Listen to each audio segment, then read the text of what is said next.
Bueno, gracias Juan por la presentación y gracias a los organizadores por la invitación. Bueno, primero, permitidme que os sitúe sobre nuestra experiencia en concesiones. Cuando fundamos ANCI hace unos 17 años, pues la verdad es que los socios fundadores básicamente pensábamos en obras por método presupuestario, ¿no? Pero a partir del 2003, 2004, fueron cogiendo cada vez más importancia las concesiones y a día de hoy, pues bueno, pues son una parte importante, ¿no? Dentro de ANCI, nosotros, Copcisa, tenemos especial experiencia en concesiones. Tenemos varios edificios como derecho de superficie, tenemos un 21% del proyecto Segarra-Garrigues, que son 70.000 hectáreas de regadío en concesión, con una inversión de unos 1.000 millones de euros, y un 22% de Cedinsa, que son cuatro proyectos de peaje en sombra, sobre los 300 kilómetros de vía rápida, y la inversión supera los 1.300 millones de euros. Bueno, el sector de las concesiones es un sector al que hemos acudido los constructores porque es muy complementario a nuestra actividad, ¿no?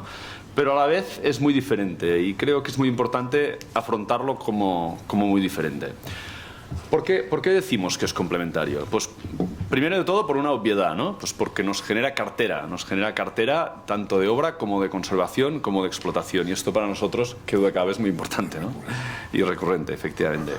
Después, por lo que decía Juan, porque es recurrente, porque da estabilidad temporal. Nuestra cartera de obras suele ser de 1 o 2 años, sin embargo la concesión tiene una vida mucho más larga, ¿no?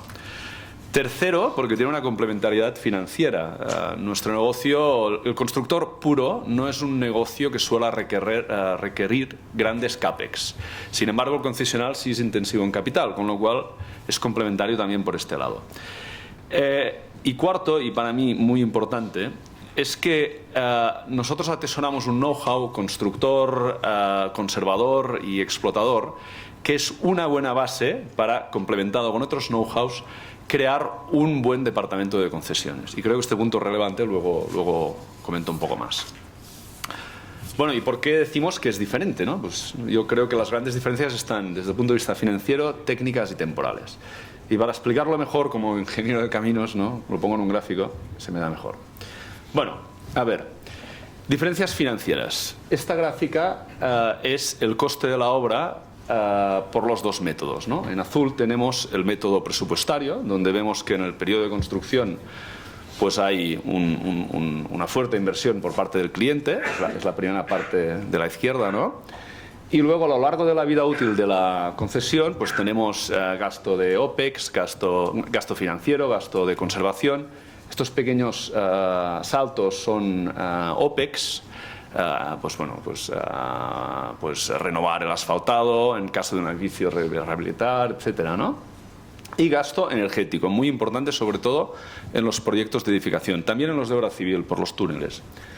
Luego, en este color naranja está el gasto en el caso del modelo concesional. En este caso hemos dibujado una concesión con riesgo de demanda, ¿no?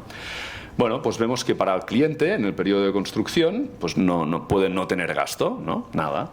Sin embargo, cuando ya entra el periodo de vida de la concesión, pues va aumentando su gasto, ¿no? Y al final se puede situar en el mismo punto de gasto final que el método tradicional. Si se hacen las cosas bien, se puede situar por debajo, es decir, puede tener menos coste una concesión para el usuario, para el cliente, o se puede situar por arriba, si no se hacen correctamente, ¿no? ¿Y de qué depende de que nos situemos por arriba o por abajo? Porque yo creo que este es un punto muy relevante, ¿no? Pues depende de lo que decía antes Juan, de cómo se gestionan los riesgos, ¿no? Y en parte podríamos hablar de una de las diferencias que tiene la concesión, que es desde el punto de vista técnico. Es decir, nosotros, como constructores, mantenedores y operadores, atesoramos un know-how determinado, ¿no?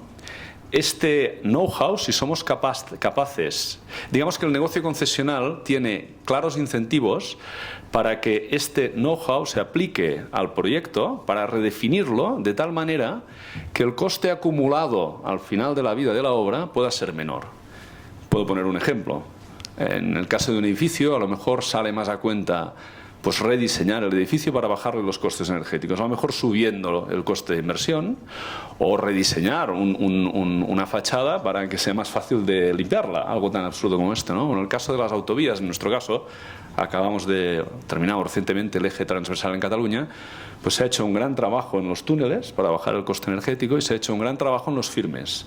Hemos hecho firmes que a priori son más caros, mayor inversión inicial, pero que luego, pues en vez de renovar el firme cada 8 años, pues a lo mejor lo puedes renovar cada 11. Bueno, pues cuando esto lo metes en el modelo, coño, al final te permite estar por ahí abajo.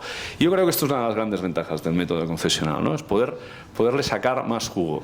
En el método tradicional ahí tenemos excelentes ingenierías que hacen los proyectos, pero que quizá no es fácil para ellas internalizar si esa variante de proyecto desde un punto de vista de coste de explotación a los 30 años de vida del proyecto es mejor o no que otra, ¿no?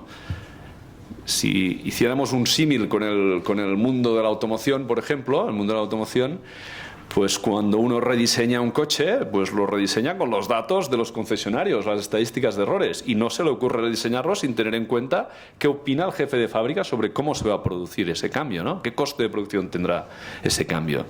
Bueno, pues el método concesional nos acerca un poco más al mundo del automóvil. El ejemplo quizás no es muy bueno, pero bueno. Y luego, desde un punto de vista temporal, es un negocio muy diferente también. Y creo, porque a corto plazo implica una obra y a largo plazo implica una explotación y conservación. Y creo que es muy importante ser muy estricto en estos dos tramos. Es decir, debemos hacer las actuaciones, obras y proyectos a corto plazo al menor de los costes posibles, para no perjudicar el negocio a largo plazo, ¿no? Porque es un negocio con fuerte financiación externa y hay que ser responsable con los inversores que han financiado a largo plazo y con los que nos hemos comprometido. Y, bueno.